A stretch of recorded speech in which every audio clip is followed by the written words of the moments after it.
예수님은 부활하셨습니다. 우리의 주님은 죽음을 깨치시고 부활 성천하셨습니다. 주님의 부활은 여러분 영과 혼으로만 부활하신 것이 아닙니다. 죽음 당하신 그 몸으로 부활하신 것이죠. 이 사건은 여러분 정말로 굉장한 일이 아닐 수가 없어요. 오늘 봉독하신 본문 말씀에도 나타나는 제자들조차도, 그렇게 가까이 주님과 함께 생활했던 그 사람들조차도 주님이 부활하셨다는 이 사실 앞에 듣고 눈으로 확인하였음에도 불구하고 얼떨떨해야 하는 모습을 보지 않습니까? 정말 이러니 가능한 것인가? 정말 사람이 죽어서 부활한다는 것이 일어날 수 있는 일인가? 라는 생각으로 아마 그들의 마음이 온통 어지러웠을 것입니다.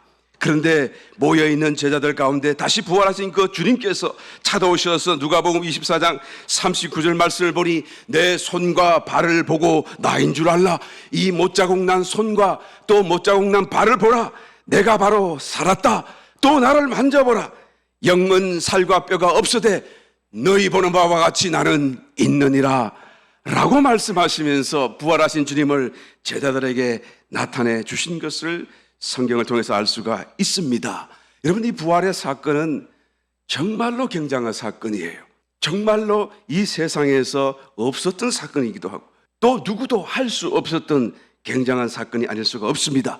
예수님이 부활하신 이 사건을 통해서 과연 무엇이 달라졌습니까? 주님이 그냥 사시고 부활 성진하신 것으로 이 부활의 의미가 끝나는 것일까요?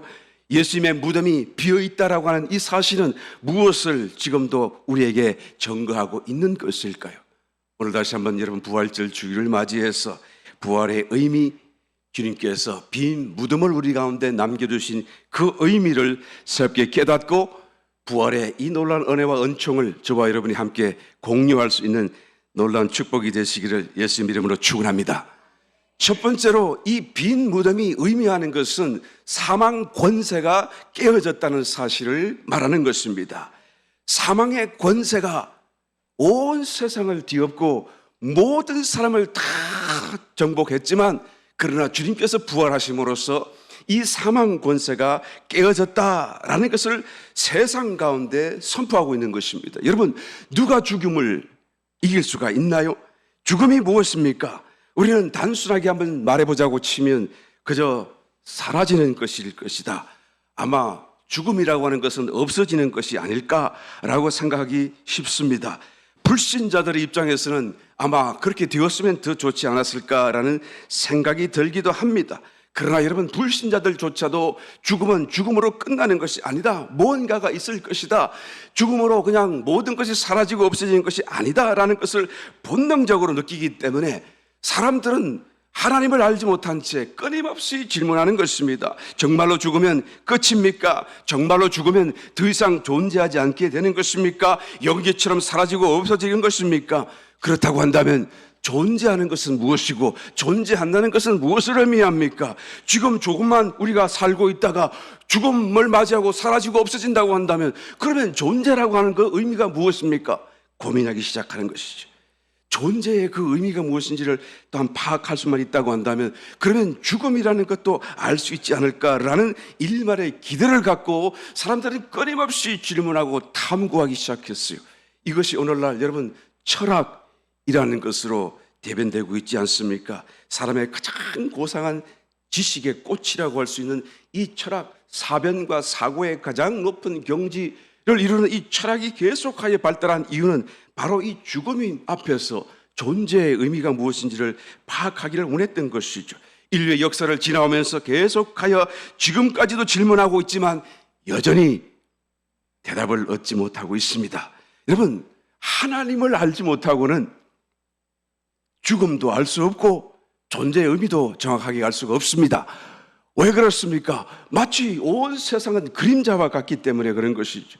본체이신 하나님을 알지 못하고 그 하나님의 그림자와 같은 것을 보고 더듬어 차별하고 매일 바뀌고 이렇게 바뀌고 형태가 없고 형상이 일정하지 않기 때문에 정의를 내릴 수가 없고 그 의미를 파악할 수가 없다라는 것입니다. 하나님을 알지 못하면, 이런 본체이신 하나님을 알지 못하면 이 그림자의 의미도 깨달을 수가 없는 것이죠. 그래서 소크라테스, 플라톤, 아리스토텔레스, 근대에 이르러 데카르트 유명하죠.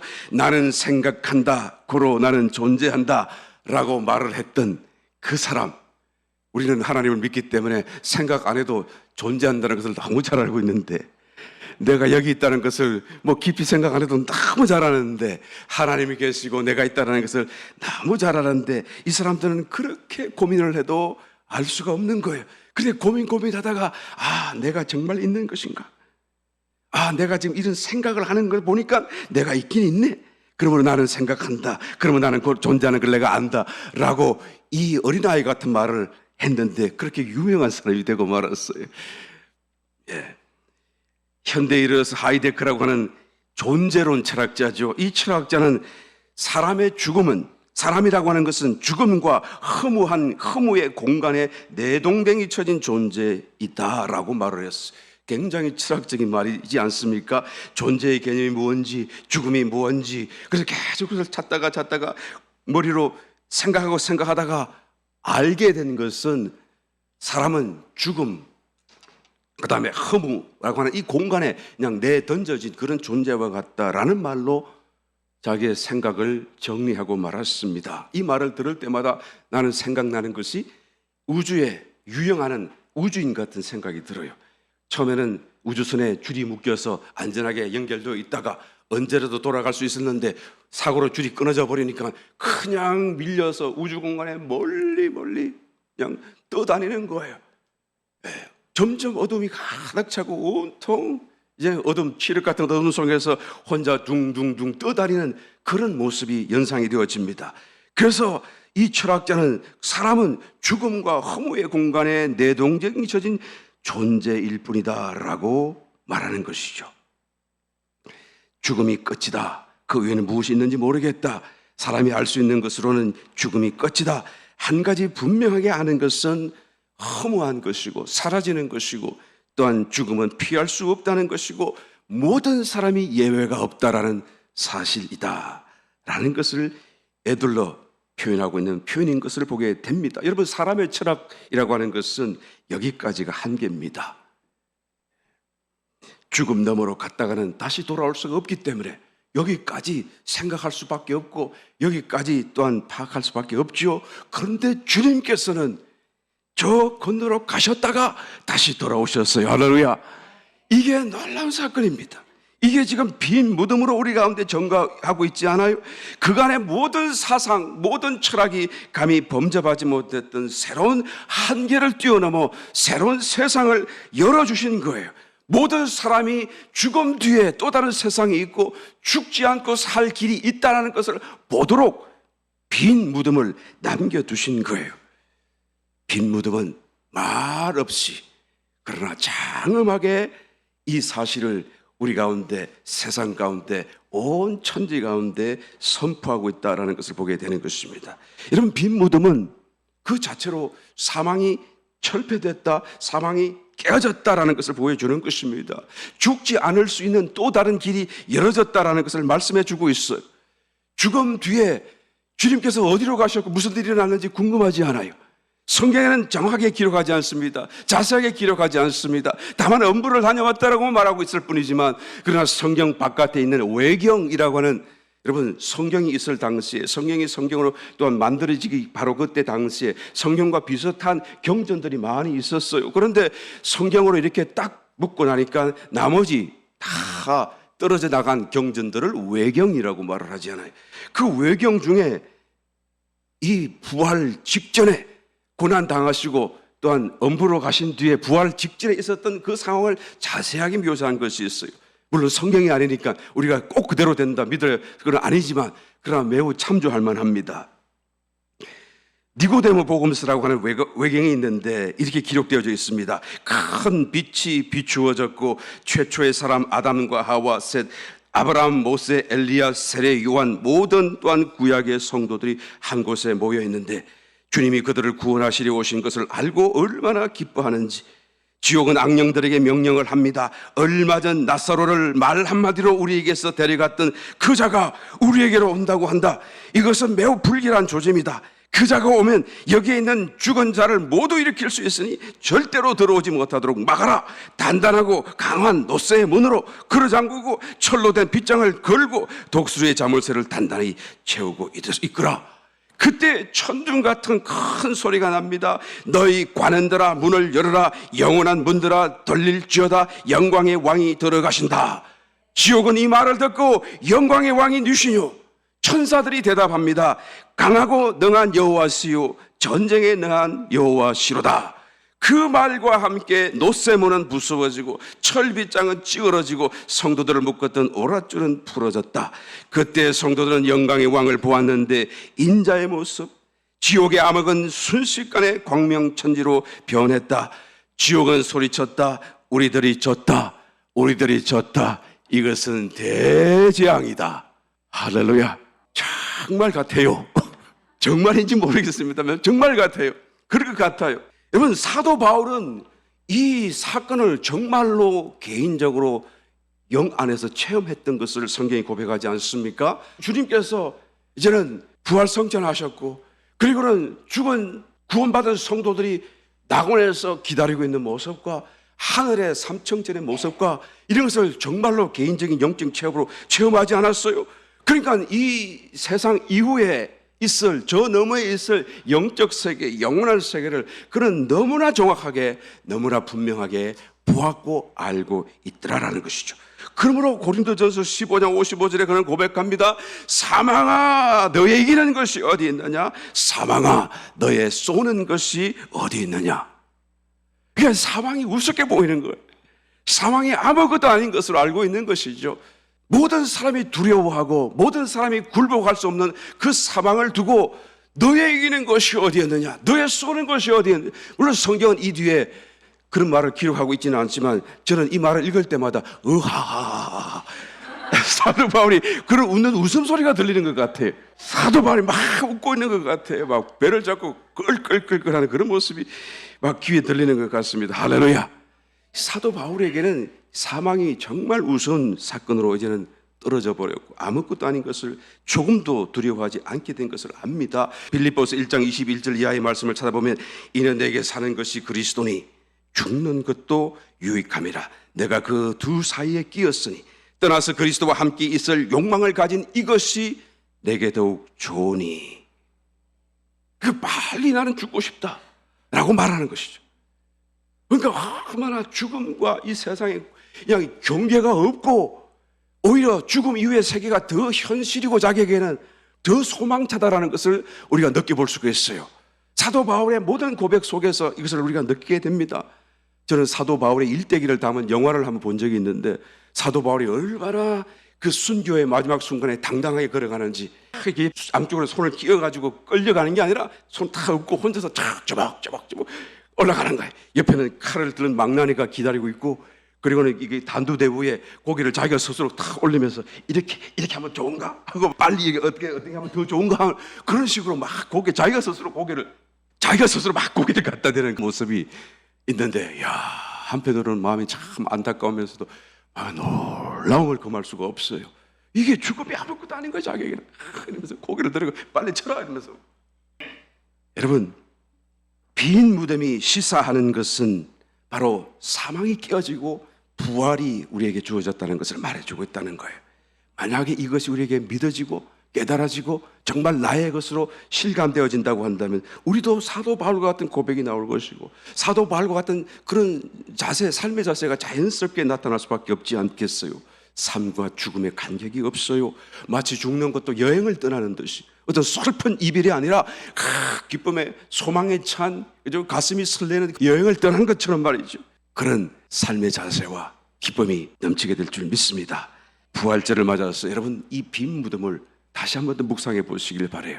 빈 무덤을 묵상하는 저와 여러분 가운데 이 사도 바울이 가졌던 생사를 초월하는 담대함, 삶의 모든 어려운 여건 속에서의 그런 여유로움, 그런 감사, 기쁨, 확신이 다시 한번 특별하신 부활절의 은혜로 주어지게 되시기를 예수님을 축원합니다. 죽음이 두렵지 않다고 한다면 여러분 삶의 모든 문제는 문제가 될 수가 없어요. 삶의 염려와 근심이 떠나갑니다. 사라집니다. 모든 삶의 어려움도 그저 견딜만 하게 되게 될 것입니다. 할렐루야. 이와 같은 은혜가 이 부활절을 맞이하여서 저와 여러분에게 다시 한 번 더 차고 넘치게 되시기를 예수 이름으로 축원합니다. 두 번째로 빈 무덤이 무엇을 우리에게 선포하고 있습니까? 하나님의 경륜이 지금도 진행되고 있음을 말씀하는 거예요. 이 경륜이라는 말은 정말 한마디로 표현하기 어려운 말입니다. 오이코노미아라는 단어인데요. 이것을 영어로 하니까 이카나미. 여러분 이카나미 그러니까 뭐가 생각나죠? 상업, 경제, 장사, 비즈니스 이런 게 생각나잖아요. 그것도 맞긴 맞습니다만은 그런 말로 끝나는 건 아니고요. 사실은 이 오이코노미아, 이 카나미라고 하는 이 말은, 경륜이라고 하는 이 말은 훨씬 더 광범위한 것을 포괄하고 있는 단어예요. 영어 사전을 한번 찾아보니까 생산과 분배와 완성을 위한 체계, 시스템이라고 딱 정의를 내려놨어요. 아주 잘 내린 정의입니다.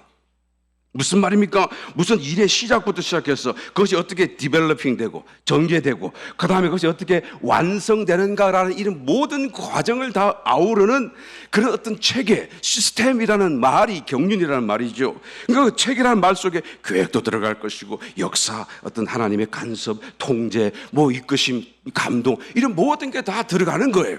하나님의 계획, 그죠? 이게 경륜이라는 말 속에 다 포함되는 거예요. 그게 너무 어려운 단어죠, 사실은. 이 하나님의 경륜, 그러면 마치 역사의 수레바퀴 같은 개념 돌리는 그 모든 하나님의 손길이 이 단어 속에 담겨져 있다라는 것입니다. 그러니까 언제부터 시작하셨나요? 본래 계셨습니다마는 천지를 창조하는 때로부터 이 시간의 개념이 시작되어졌어요. 그리고는 사람을 창조하셨죠. 타락되었고 그리고 구약 성도들을 선지자를 보내셔서 계속하여 그들을 일깨우고 구원의 길 또한 하나님의 약속이 계속 남아있음을 그들에게 다 리마인드 시키고 격려하고 그리고 다음에 이제는 그 말씀 그대로 성육신하신 주님이 이 땅에 오셔서 십자가를 지시고 장렬하게 대속하셨어. 그리고 부활하셨어. 그리고 또한 성천하셨어. 이제는 삼청천에 보좌에 앉아 계시는 것입니다. 그리고는 신약시대 그 이후로는 모든 사도들과 또한 하나님의 종들을 통하여서 계속하여 성도들을 일깨우고 하나님의 약속을 다시 리마인드 시켜주고 하나님의 때가 올 것을 또한 가르쳐주게 하고 그리고는 어떻게 합니까? 천사들을 보내셔서 그냥 천사들이 지금도 오르락내리락 우리 각 성도들에게 배치되어져서 우리를 격려하고 있고 하나님께 또한 보고하고 하나님에게 또한 좋은 것들을 공급하고 있고 그리고 마지막으로는 새 예루살렘 성으로 완성되어지면 모든 인류의 역사, 하나님의 역사의 수레바퀴, 이 경륜이 완성되게 되지 않습니까?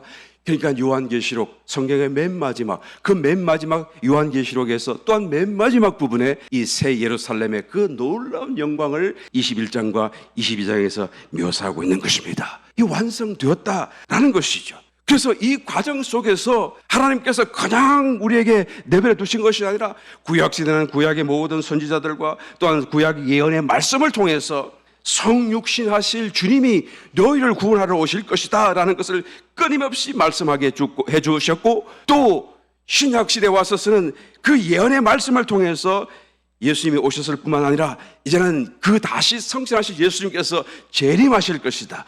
하나님의 영원한 나라가 도래하게 될 것이다. 이 세상을 위하여 살지 말고 다가올 영원한 세상을 위하여 살아야 한다. 깨어나라 라는 말씀이 계속하여 예언하고 있는 것을 보게 됩니다. 그래서 이 구약의 말씀과 신약의 말씀 그 중간에 빈 무덤이 있는 거예요. 이 빈 무덤이 그때로부터 지금까지 계속 같이 이제는 묵묵하게 말없이 하나님의 역사, 하나님의 경륜, 하나님이 지금도 역사를 진행하고 계시다라는 것을 선포하고 말씀하고 전가하고 있다라는 것을 지금도 하나님의 역사는 경륜은 수레바퀴는 현재 진행되고 있음을 확증해 주고 있다라는 것을 우리는 말할 수밖에 없는 것입니다. 요한계시록 20장 9절 본문 말씀 중에 저희는 성경에 그가 죽은 자 가운데서 다시 살아나야 하리라 하신 말씀을 아직 알지 못하더라 라고 기록하고 있지 않아요? 저희는 몰랐어요. 주님이 부활하신 사건을 두고도 어리벙벙했고 얼떨떨했고 이게 지금 믿고 안 믿고를 떠나서 어떻게 해야 될지를 몰랐어요. 그리고 주님이 다시 살아나야 하리라 하신 그 말씀을 아직도 알지 못하고 있었다라고 말하지 않아요? 그들은 몰랐을지라도 하나님은 알고 계셨고, 하나님은 계획하고 계셨고, 하나님은 그 계획대로 진행하고 계셨고, 하나님은 그 때를 따라 또한 부활하신 것입니다. 할렐루야. 그러므로 빈 무덤은 하나님의 그 경륜이 지금도 계속되고 있다는 것을 우리에게 계속하여 말하고 있는 것입니다. 빈 무덤을 볼 때마다, 빈 무덤을 생각할 때마다 우리의 가슴 속에는 하나님께서 지금도 일하시고 계시고, 하나님의 역사 수레바퀴는 또한 경륜의 수레바퀴는 또한 지금도 돌아가고 있음을 우리는 기억해야 한다는 것입니다. 여러분, 이 하나님의 경륜의 가장 중심에 무엇이 있다라고 생각을 합니까?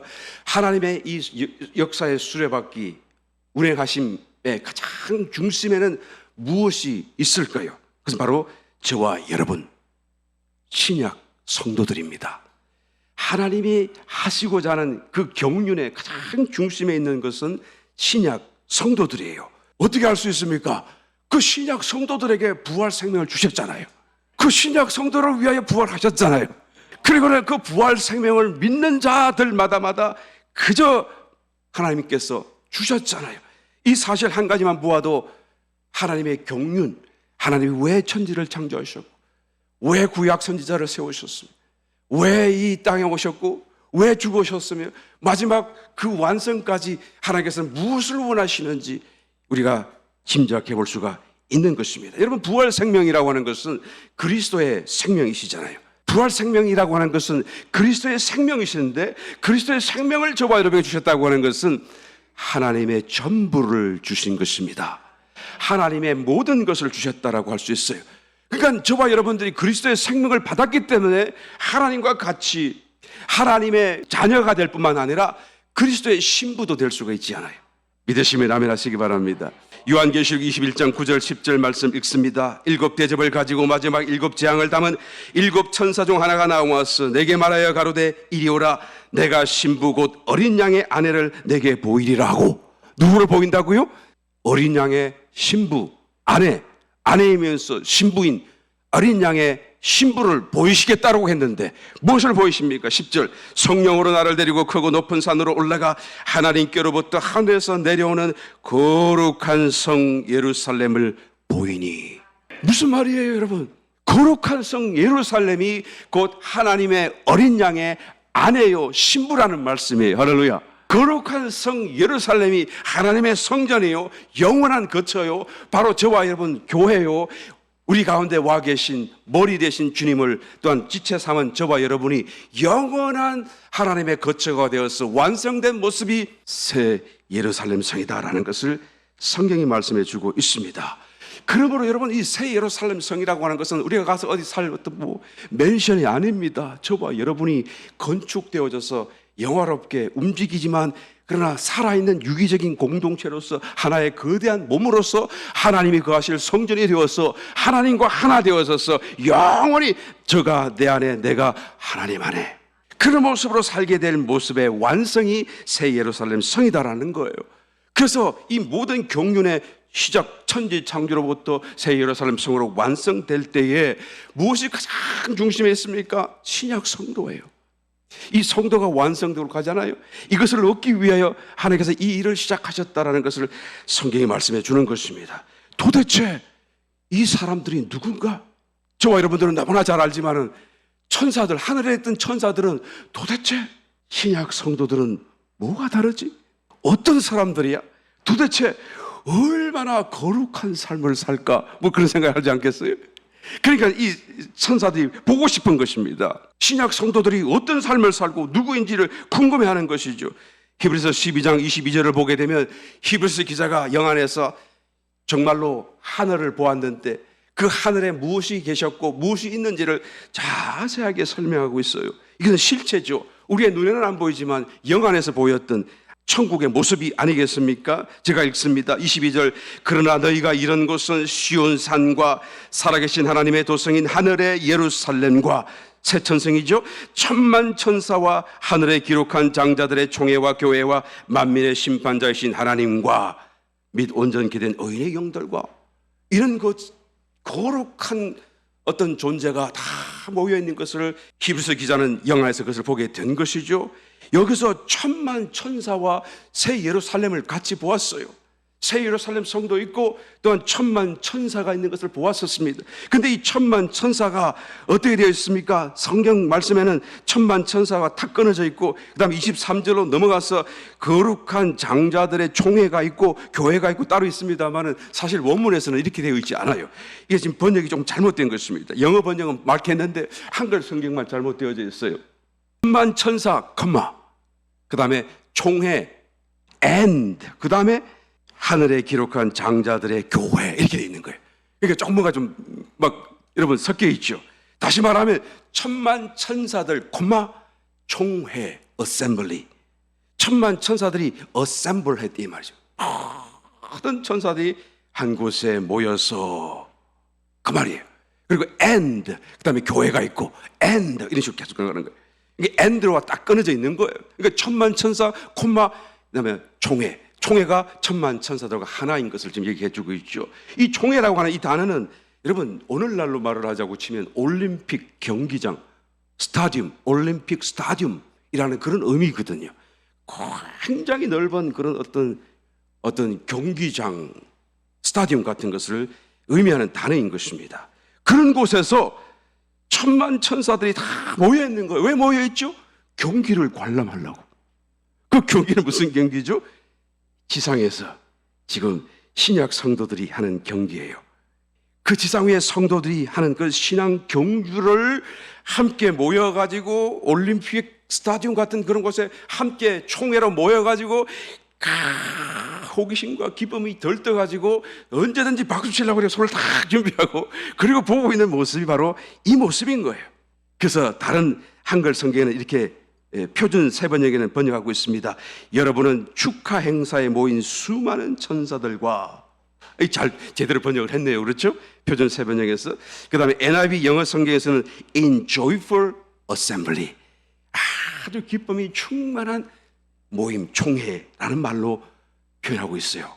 이 천사들이 angels in joyful assembly라고 말을 하고 있죠.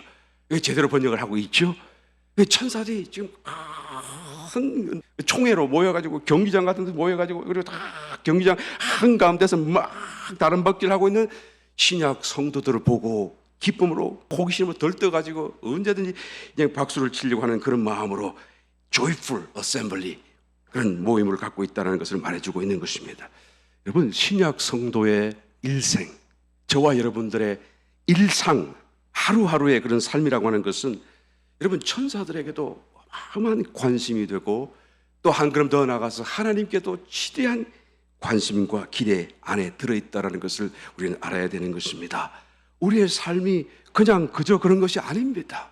우리의 삶 하루하루의 시간과 어떤 일들과 어떤 행동과 행위들이 하나님과 천사들에게는 어마어마한 관심과 어떤 기대 속에 또한 지켜보고 있다는 것을 우리는 성경을 통해서 알아야 되는 것입니다. 그러므로 히브리서 12장 1절에 이러므로 우리에게 구름같이 둘러싼 흐다한 정인들이 있으니 모든 무거운 것과 얽매기 쉬운 죄를 벗어버리고 인내로서 우리 앞에 당한 경주를 경주하라. 우리 앞에 당한 경주를 경주하라는 거예요. 힘을 다해서 달려가라는 그 말이에요. 빈 무덤을 통하여 주님이 보여주신 것처럼 하나님의 경륜이 지금도 진행되고 있음을 우리는 깨달아야 되는 것입니다. 각자에게 달려가야 할 길이 있다는 사실을 깨달아야 되는 거예요. 다 똑같을 필요는 없지요. 교회를 위하여 조금 더 하면 좋겠다라는 것이 보이고 또 신앙적으로 조금만 더 나아가고 성숙하고 달라지면 좋겠다라고 하는 그것을 위하여 여러분이 열심을 다해 달려가야 되는 것입니다. 어떤 사람이 그래요. 그러면 뭘 해야 됩니까? 좀 구체적으로 말을 해달라고 하는 거예요. 제가 구체적으로 말을 안 해서 여러분 모릅니까? 성경 읽어라, 묵상해라, 기도해라, 예배 빠지지 말아라, 뭐 이런 거 아니에요. 그것만 열심히 해도 우리가 정말로 이 마지막 때 무엇을 해야 될지를 알아요. 이 말은 다시 할 필요가 없고 몰라서 또 못하는 것도 아니잖아요. 우리가 기도해 보게 되면 이런 마음이 있으면 얼마든지 깨달아 알 수 있지 않아요. 나에게 무엇이 필요한지. 나는 우리 각 성도님들 볼 때마다 저번에는 저것만 있으면 정말인데 저번에는 저게 걸려있네, 저게 걸려있네, 이게 다 눈에 들어와요. 그런데 말해주면 참 좋을 것 같은데 시험 들까 봐 말을 못하겠어. 시험 들어도 그냥 고칠 수만 있으면 너무 좋은 것인데 고칠 수 있을까? 시험을 이기고 고칠 수 있을까? 확신이 안 쓰니까 할 수가 없어 말을 못해요. 근데 나에게만 보이는 것일까요? 자기도 알 거예요. 자기 자신을 두고 나에게 무엇이 필요한지, 나에게 마땅히 달려가야 할 길이, 나 앞에 놓여있는 나의 경주의 길이 무엇인지, 나에게 무엇을 위하여 달려가야 할지를 자기 자신도 기도하면 금방 깨달아 알 수가 있을 것입니다. 그 길이 있다는 것을 우리가 알고 열심히 달려갈 수 있는 저와 여러분, 이 경주에서 반드시 믿음의 선한 싸움을 싸우고 나의 달려갈 길을 다 마쳤으니 이제 이후로는 나에게 영광의 의의 면류관이 기다리고 있다라고 하는 고백을 할 수 있는 저와 여러분이 되시기를 예수님 이름으로 축원합니다. 세 번째, 마지막으로 빈 무덤이 무엇을 말씀해 주고 있습니까? 구원의 완전성을 보여주는 것이죠. 이 빈 무덤이라고 하는 것은 예수님이 죽으셨다는 사실도 증거하지만, 그러나 예수님이 다시 죽음을 깨치고 일어나시고 부활 성천하셨다라는 것을 우리가 볼 수 있도록, 누구든지 볼 수 있도록 증거하고 있는 엄청난 하나의 선포요 또한 계시가 되고 있다는 것을 우리가 보게 되는 것입니다. 요한복음 11장 25절 26절 말씀에 예수께서 가라사대 나는 부활이요 생명이니 나를 믿는 자는 죽어도 살겠고 무릇 살아서 나를 믿는 자는 영원히 죽지 아니하리니 이것을 내가 믿느냐. 예수님은 십자가를 지시기 전에 벌써 부활이셨어요. 예수님 속에는 부활 생명이 이미 계셨어요. 죽으시기 전에 벌써 부활이셨던 것입니다. 그러므로 이런 말씀을 하시는 거 아니겠어요? 이 말씀은 십자가를 지기 전이었어요. 나는 부활이요 생명이니 나를 믿는 자는 죽어도 산다. 내 생명은 부활 생명이다. 나에게는 부활 생명이 있다라고 말씀하는 거 아니겠습니까? 그의 속에는 이미 부활 생명으로 또한 계셨던 것을 증거하고 있는 말씀인 것입니다. 십자가에 죽으시고 사흘 만에 부활하심으로써 비로소 부활 생명이 되신 것이 아니에요. 부활 생명이 그때 증거된 거예요. 주님 속에 계셨던 그 생명이 부활 생명이라는 것을 십자가를 통하여 고난받으시고 사흘 만에 부활하심으로써 와, 과연 부활 생명으로 계셨다라는 것을 증거하는 사건인 것입니다. 빈 무덤은 그의 속에 본래 붙어 있던 생명이 어떤 생명이셨는지를 증명해 주는 사건인 것이죠. 하나님의 생명은 여러분 피조된 생명이 아닙니다. 죽을 수 있는 생명이 아닙니다. 그래서 십자가에 예수님이 죽으셨잖아요. 그것은 부활 생명이 죽으신 것이 아니고 사람의 생명으로 죽으신 거예요. 주님께서 성육신하신 사건은 예수라는 사람의 몸만 빌리듯이 입으신 것이 아니라 그 사람과 더불어 또한 그 사람의 생명과 더불어 또한 그 사람의 모든 것을 다 입으신 거예요. 한편으로는 하나님으로 오셨고 한편으로는 사람으로 오신 것입니다. 한편으로는 완전한 하나님으로 한편으로는 완전한 사람으로 하나님이시면서 사람의 모습으로 오신 거예요. 이것은 하나님이 반쪽 사람이 반쪽이란 말이 아니고 하나님이 100% 사람도 100% 그래서 하나님이시면서 사람이신 이 독특한 존재의 형태를 갖고 성육신하신 것입니다.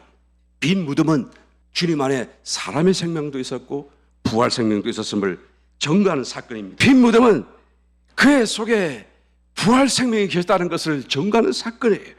그 부활 생명을 나누어 주시기 위하여 십자가를 지셨다라고 성경은 말씀합니다.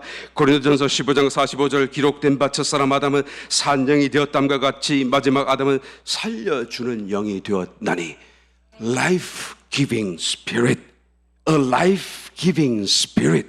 생명을 주시는 나누어주는 영이 되셨다고 말해요. 이제는 예수 그리스도를 믿는 자마다 그 영을 나누어 주시는 거예요. 그 영의 생명을 나누어 주시는 거예요. 그래서 요한복음 3장 16절 하나님이 세상을 이처럼 사랑하사 독생자를 주셨으니 이는 저를 믿는 자마다 멸망치 않고 영생을 얻게 하려 하심이라. 무엇을 얻는다고요? 영생을 얻게 되는 거예요. 이 영생은 주님의 생명이죠. 우리의 생명이 다시 살아나는 게 아닙니다. 아담의 생명을 다시 회복시킨 거 아닙니다. 우리의 죄로 인하여 죽었던 그 생명을 다시 일으켜 세운 것이 아니에요.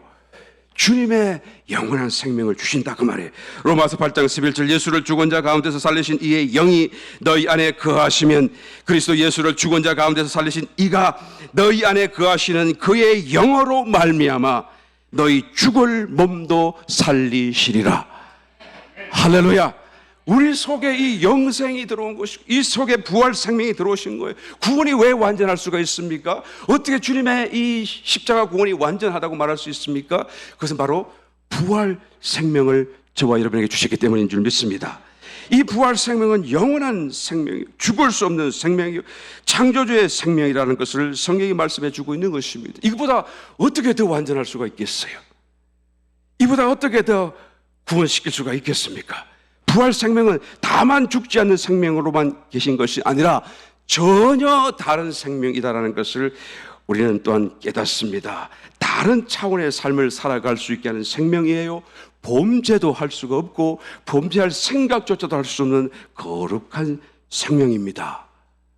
여러분, 이 거룩한 생명 때문에 우리는 구원, 완전한 구원, 그 완전을 위해서, 완성을 위해서 갈 수가 있는 거예요.